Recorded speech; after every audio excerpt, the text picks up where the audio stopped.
Entonces, hoy es miércoles 3 de febrero del 2021, la semana 6 del año. Tenemos la clase de Introducción a las Ciencias Sociales número 3 de 4 que vamos a tener.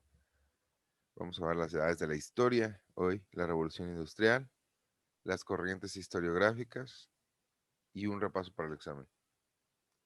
Vamos a revisarlo ahora. Vamos a empezar con las edades de la historia.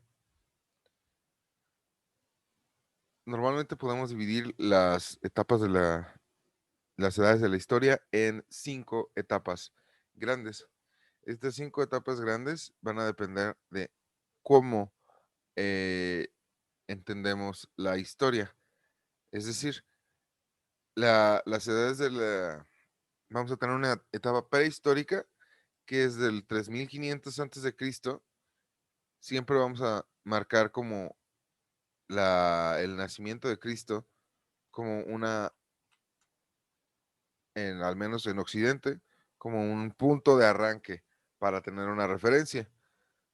Va a ir desde el 3500 años de Cristo hasta la invención de la escritura. Ahorita vamos a ver un videito sobre eso para que sea un poquito más claro. Pero lo que quiero que les quede claro son los saltos de tiempo grandotes, ¿no? O sea, como de 3500 años de Cristo, 3500 años antes de Cristo, hasta el 470, hasta algún momento aquí que es como el 200, el 2700, algo así. Y luego vamos a pasar a la edad antigua, que es hasta el año 476. Luego vamos a ver del 476 hasta el 1470, hasta el 1492, que es el descubrimiento de América. Y luego vamos a ver la Revolución Francesa, que es del 1492 al 1789. Vamos a tener otra edad, que es donde estamos ahora mismo. ¿Ok? Esta forma de ver como la historia como por edades, es como cuando entendemos a los niños chiquitos como de, ok, pues tiene de 0 a 2 años, es una cosa. Y de 2 a 6 es otra. De 6 a 9 es otra. Y luego vamos viendo como cómo se va haciendo cada vez más compleja la situación en cuanto se acerca hacia los 20, ¿no? No es lo mismo un niño de 11 que un niño de 13, ni un niño de 14, etcétera. Lo mismo pasa con la historia cuando vayamos acercándonos como al presente. Entre más contamos y más acontecimientos ocurren, más rápidamente vamos a ir viendo cómo las edades de la historia cambian. Vamos a ir viendo cada uno de estos periodos así a grandes rasgos primero y luego vamos a ver una recapitulación de todo, ¿vale? ¿Hasta aquí dudas sobre por qué clasificamos la historia de esta manera? ¿Tiene No, sentido? ¿Tiene sentido para ustedes?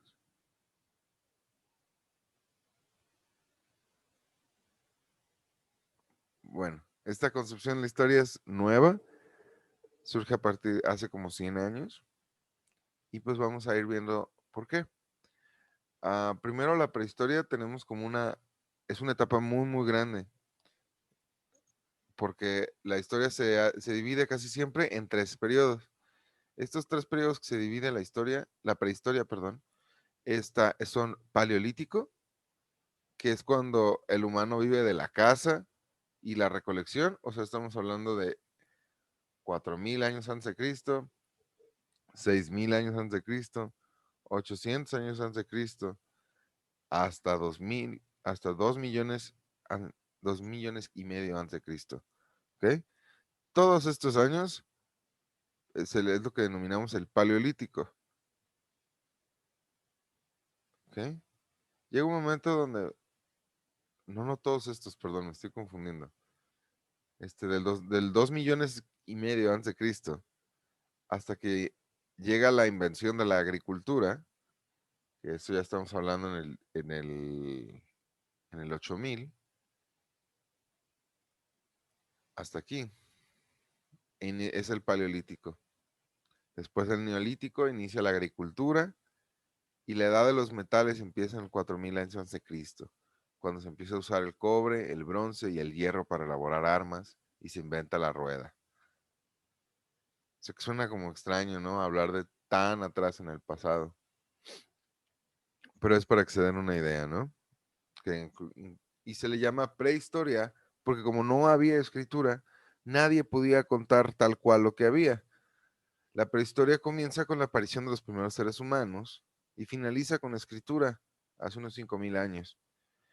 Al no existir la escritura, todo lo que conocemos de la vida de esta época es por los restos materiales hallados. Si cuando tengamos la clase de historia vamos a ver a qué nos referimos con restos materiales hallados, pero realmente lo que estamos hablando son de cosas que encontramos que eran de esa época. Adornos, armas, vasijas, casas, tumbas, cosas directamente que no son interpretaciones de personas. La primera forma de perdón, ¿sabe? Profe, ¿cómo saben que es de ese año? Sí. ¿Cómo lo podemos datar? ¿Cómo podemos saber de qué edad es? Ajá, o sea, ¿cómo sabía la gente antes de que era tal año? Bueno, aquí por ejemplo podemos darnos cuenta por ejemplo, de aquí del rojito que tenemos, del 2,5 millones, hasta los 5.000 años antes de Cristo, ¿no? ¿Cómo podemos darnos cuenta de qué hay, de cuándo era una cosa, una vasija, un arma, un adorno? Ahora nosotros conocemos estas cosas con una exactitud mejor porque se hacen pruebas químicas. Es decir, se le toma un pedacito y lo meten a una máquina y la máquina puede estimar qué edad tiene esa cosa. Oh, ya. Entonces así es como nosotros lo sabemos, pero también es, pues si vamos viendo que las ciudades, como la Ciudad de México, por ejemplo, están hechas como pasteles y tienen capas. Entonces, entre más uno excave más abajo, va a encontrar cosas más antiguas. También eso era una forma que se daban cuenta de, pues si esto está más abajo de lo otro, probablemente sea más antiguo. Y ahora tenemos más métodos. Perdón, Andrea, me ibas a decir algo. No, que eso sí es cierto, pues, o sea, de que si buscas más abajo, pues sí vas a encontrar más.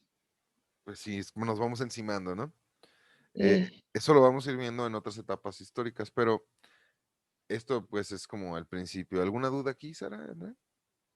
No, todo bien. Ok, gracias. Igual, después tenemos la Edad Antigua. En la Edad Antigua se comienza con la invención de la escritura, hace unos 5.000 años, y termina con la caída del Imperio Romano en el año 476 después de Cristo. En este sí periodo surgen los primeros grandes imperios de la historia, el Imperio griego, el Imperio romano y las grandes rutas comerciales, y también aparece el cristianismo. ¿Ok? ¿Por qué el 476 después de Cristo? Si se fijan, aquí pues aparece el cristianismo. El cristianismo no aparece en el año 1. El cristianismo no aparece en el año 1. El cristianismo es una cosa, es un movimiento religioso y político que aparece a partir como del año de entre 100 y 200 después de Cristo. La gente empieza a correr la voz sobre este sistema de creencias en el Imperio Romano y la caída del imperio 400 años después, pues es un símbolo de cómo va cambiando el mundo, ¿vale? En esta parte también aparecen estas grandes rutas comerciales que después van a ser muy importantes y que llevan a lo que pasa en la Edad Moderna, que es seguir expandiendo estas rutas comerciales. Entonces, este periodo, estamos hablando que dura más o menos unos 5.500 años, la Edad Antigua. Aquí es donde hablamos de todos los pensadores griegos, Heródoto, que vimos la vez pasada, y otras cosas importantes. Si está la Edad Antigua, después va a estar la Edad Media, que es el periodo que va desde el 476 hasta el descubrimiento de América en 1492, o sea, 1.000 años. En esta época se crearon las grandes naciones europeas. Mucha gente considera que la Edad Media es una edad oscura, o sea, que no pasa nada. ¿Por qué? La Edad Media es es lo que propicia que después lleguemos a donde estamos en este momento y llegue al momento histórico donde España busca expandirse fuera de Europa después de que Colón descubre América, ¿no? No vamos a adentrarnos mucho en qué es la Edad Media, porque sí es una cuestión también compleja, pero lo que quiero que entiendan nada más es que en esta época es cuando empiezan a formarse como grupos más grandes de personas y empiezan a haber eventos como las cruzadas, que son estas lucha por conquistar la Tierra Santa. O sea, estamos hablando de Israel, Palestina. Esta zona ha estado en conflicto desde la Edad Antigua hasta ahora todavía, que se siguen peleando los israelitas con los palestinos. Por eso hay mucha guerra en esa zona todavía y empieza en la Edad Media. Ahora, la Edad Moderna empieza con el descubrimiento de América, que es el siglo XV. Vamos a ver ahorita cómo funciona el sistema de los siglos. Hasta la Revolución Francesa en el siglo XVIII, que es en 1789. En esta época se descubren las nuevas tierras y surgen ideas revolucionarias, que es lo que vimos la vez pasada. Ideas revolucionarias como separar, como pensar que no debe haber un rey para gobernar un país, la idea de la ciencia, las búsquedas universales por saber qué es lo que está pasando. También creemos que podemos saber como progresar ilimitadamente, que no vamos a llegar a un punto donde ya no podamos avanzar en nuestro progreso humano. Estas ideas empiezan en este momento. Y también empieza la acumulación de la riqueza y el surgimiento de la clase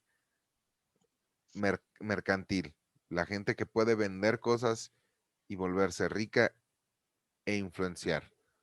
Y después tenemos el punto aquí, hasta que es el 1789. Si se fijan, son como 20 años antes de la independencia mexicana, que es en 1810, porque la independencia mexicana está inspirada en la Revolución Francesa y en la Revolución de Estados Unidos, en la independencia de Estados Unidos. Ahora, tenemos después la edad contemporánea, que es la que sigue después de la Revolución Francesa y la que llega hasta nuestros días. En esta época el mundo se ha dividido entre países ricos y pobres. Primer mundo, países en desarrollo como México y países de tercer mundo. Se ha desarrollado la alta tecnología como la informática, la tecnología, las guerras mundiales, muchos eventos históricos de esta naturaleza. Ahora vamos a ver un video de repaso sobre estas cuestiones. Antes de que hagamos eso, ¿tienen alguna duda sobre esto que estamos viendo? No, profe, todo bien. Ok, gracias, Sara. Es importante que cuando tenemos como una línea de tiempo como esta, en lugar de sentir así como de, ok, yo no sé tantas cosas como esto que está aquí, o yo no podría reconocerlo, hay que tratar de hacer como unos grupos en su cabeza donde me van a decir, por ejemplo, que ustedes pueden identificar como qué parte de las edades. Como son grupos tan grandes como la edad antigua y la edad media, y vamos a ver después la edad moderna y la contemporánea, como estos grupos tienen eventos tan específicos, si se fijan aquí no tenemos tantos eventos que hay que recordar, pero sí que sí valen la pena para tenerlos. La invención de la escritura es la que empieza la edad antigua. Los jeroglíficos están en la prehistoria. Están aquí. Todo esto que está antes de eso es la invención de la agricultura, la rueda, etcétera. Toda la edad antigua va a terminar con este momento de Roma, cuando cae el Imperio Romano. Hay que recordar estos eventos grandotes para poder diferenciarlo. Ya si se quiere, para poder tener un entendimiento mayor sobre cómo funciona, sobre qué grandes eventos cambiaron el rumbo de la humanidad o han dividido como estos periodos que han hecho los historiadores, o simplemente para poder responder al examen, ¿vale? Este tipo de cuestiones también es importante. Cuando hablamos del descubrimiento de América, tenemos que pensar ya en la edad moderna. Y cuando hablamos de la Revolución Francesa, tenemos que pensar en la edad contemporánea. todos estos movimientos, todos estos eventos grandotes nos funcionan para poder identificar también las edades y las edades para recordar estos eventos. Vamos a hacer un pequeño repaso sobre esto que vimos ahorita con un juego, ¿vale? Hasta aquí, ¿alguna duda sobre algo de lo que comenta en el video, sobre algo que no haya quedado como muy claro? Porque también es un montón de información. Esto, por ejemplo, de las 3 edades de la Edad Media, o sobre este imperio dividido. No, profe, todo bien. ¿Todo bien? Ok. Bueno. Entonces, ¿y qué tal, Israel? No sé si me escucha ahorita. Todavía no. Ok, bueno. Entonces vamos ahorita, les voy a poner una actividad que vamos a necesitar